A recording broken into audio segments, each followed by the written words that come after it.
Speakers in his inaugural football season as the voice of the Tigers. We were blessed to have Jim Hawthorne come down here for over 2 decades every year to visit with us, and let's hope that that happens for at least 2 more decades with this fine gentleman.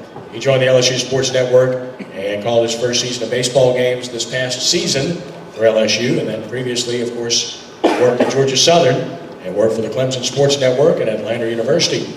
LSU will host Mississippi State Saturday in its SEC opener at 6 p.m. at Tiger Stadium. Please give a warm Great New Orleans Sports Foundation Quarterback Club welcome to the voice of the Tigers, Chris Blair. Chris.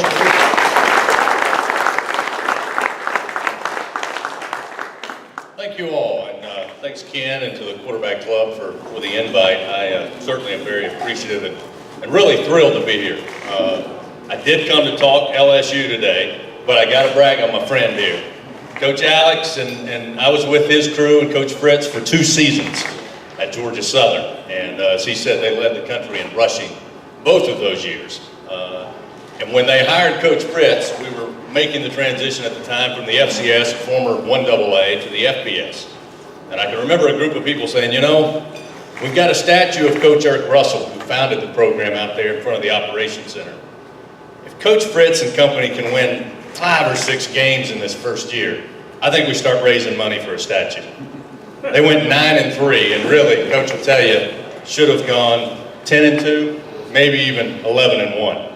And he did it in back-to-back years. So, Coach, I know you don't need any extra pressure. Willie doesn't need any extra pressure, but when you guys followed after I got here in December, I told everybody, Tulane's going to win, and they're going to win sooner than later. So, we'll just pass that along to him. I've got enough on my plate at LSU. I don't need anything else. But my family and I have been here for 10 months, and we have really taken to Louisiana. I had spent some time here in New Orleans and other parts of the state during my time with the Sun Belt, traveling, and had always thought, you know, what a great place to be. Love the atmosphere, love the culture, love the music, love everything about it. And it has not disappointed in these last 10 months. And we've been through a little bit, as you guys probably know, over the last several months. But, you know, I had a friend call me from Georgia and say, boy, did you make it through the floods? And I said, yeah, we were extremely lucky, and we were, compared to people that were merely a stone's throw away from where we live. And they asked me, well, I know LSU's great, I know you've got your dream job, but is there anything about what happened in the last couple of days that makes you think maybe you shouldn't move to Louisiana? And never really thought about that before. And the truth was, seeing how the people of this state reacted and responded in those 3 and 4 days, and in fact over the last 3 to 4 weeks, told me and my wife and my 2 children that this is exactly where we want to be, and that when stuff like that happens, I don't know that there's a place in this country that will be able to handle it the way the state of Louisiana. So very proud to be a citizen of the state of Louisiana, and love coming to New Orleans. So when Ken asked, I was, as I said, thrilled to come over. He mentioned to me that Jim had been here 25 times or so, had done it most every year. So the only thing I asked was, I said, as long as you don't ask me to sing, because I know Jim has a lovely singing voice. I do not, at least in public, and won't be doing that. He's got me beat singing and in hair, but I had a great job over the last 10 months, as I said. Worked with Jim every day for about 4 of those months, which was a thrill because Jim was a hero of mine for many, many years. He's up there with a class of guys who did this for a living that were my idols growing up. So I've stolen a lot from Jim, and in fact, he and I have texted over the last several months during baseball season. I think he's figured out some of the things I stole from him by listening to the games. But anyway, it's a real privilege and honor to be able to follow in Jim's footsteps. Big shoes, mighty big shoes, and I'm not really replacing Jim. I'm just the guy that's following him. He had the opportunity to finish his career as he saw fit, and there's not many in our business that get to do that. So I'm sure all of you were happy as I was as well. Now to talk a little football and LSU. I don't know if you guys heard over here, but the Tigers are 1-1 on the season.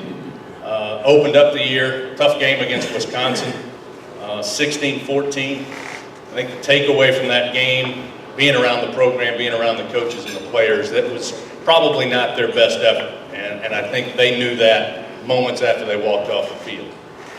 They bounced back last week at home. Changing quarterback in the second quarter seemed to spark things for them. 34-13 against Jacksonville State. Many people may say, well, okay, 1-1, lost to what I think will be a pretty good Wisconsin team when all is said and done this year. I think they surprised a few people and probably will continue to. But the win over Jacksonville State, what does it tell us? When you go back and watch the film, and if you've had a chance to rewatch the game, I'd invite you to do it. Jacksonville State was extremely efficient in the offense they run. Now, they were out-athleted, if you will, at a number of positions, but they had a number of guys who really could play in a number of Power 5 conferences. They just didn't have as many across the board. But when they ran the offense in that zone read, they were extremely effective and efficient. And I think that's going to bode well for the Tigers moving forward, because they're going to see a lot of that over the next couple of weeks, starting this weekend against Mississippi State. They'll see it against the Bulldogs. They'll see it against a little bit from Ole Miss. They'll see a little bit from Florida, a little more of an eye-rushing attack, but they'll also have some zone read. Southern Miss is going to have it in the non-conference game at the end of the year. And, of course, a week from this Saturday, first SEC road game, they're going to see a lot of it with Coach Malzahn in Auburn. So I think that defensively was a good test and a good opportunity for them to get better under Coach Aranda. Because let's face it, they've switched from a 4-3 to a 3-4. They're asking guys to do things they haven't done in the past. Arden Key is a great pass rusher, but he's got to improve in pass backing off and in pass coverage, where he's got to improve, as well as even Kendall Beckwith, who's one of the best linebackers in the country. So from a defensive standpoint, I think Jacksonville State was a great game at the right time for LSU. Mississippi State coming up this weekend. They are also 1-1, opened the year 21-20. They lost to South Alabama, Sun Belt team in that game, which I watched again yesterday. South Alabama looked good throwing the ball. There were a lot of passing lanes out on the corners, and there were a lot of passing opportunities downfield. I think that's going to be there for LSU this weekend. Defensively up front, Mississippi State was pretty good against South Carolina this past week, against a lot of zone read, but a lot of zone read where they gave, and there was not much room between the tackles. Carolina was unable to really try to go downfield a lot. When they did, they were fairly successful. But so it's kind of hard to tell. I think 240 yards is what they gave up to South Carolina, a team that I think maybe is a little worse off than many thought. And they gave up nearly 400 yards to South Alabama. So what type of team will we see coming in this Saturday? I think that's a big question mark. And it shouldn't come as a big surprise, because my time in Hoover this year for the media day, I really think there were more question marks in the SEC on both divisions, East and West, than maybe there have been in several years, from a standpoint of what will they have, their position players, how good are they, how good will they be as a team. So I think you've got LSU and Mississippi State that are still trying to figure out how good they can be and what their total potential will be. Offensively, I don't have the answer. My guess is you will see two quarterbacks, and you will continue to see two quarterbacks for the foreseeable future. That's what Coach Miles told us yesterday. That's what Coach Miles told us Saturday night. I spend a lot of time around Coach. I go to practice every day.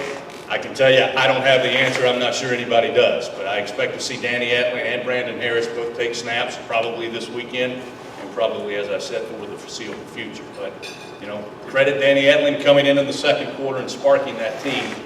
Really showed a number of options that LSU has offensively that maybe we did not see in week one.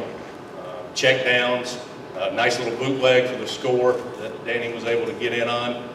Threw the ball vertically, good 46-yard pass play, and it always helps when special teams can deliver points. And I thought Tre'Davious White executed the catch the punt, go 21 yards backwards, and turn it around as well as anybody I've seen. So again, that's kind of where we are, and I think that's what you'll expect to see Saturday. I know it's an important game.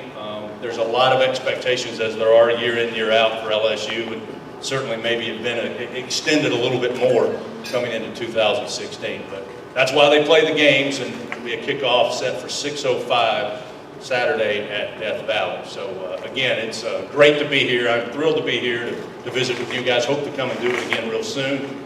And hope to see you in Tiger Stadium Saturday. And if not, of course, you can catch it on the airwaves. We'd happy to have you do it, and give us a nice constructive criticism on Twitter if you'd like. So I told Ken, I don't know if you have any questions. If you do, I'd be happy to answer them. There we go. Thanks again. You guys have a great rest of the week.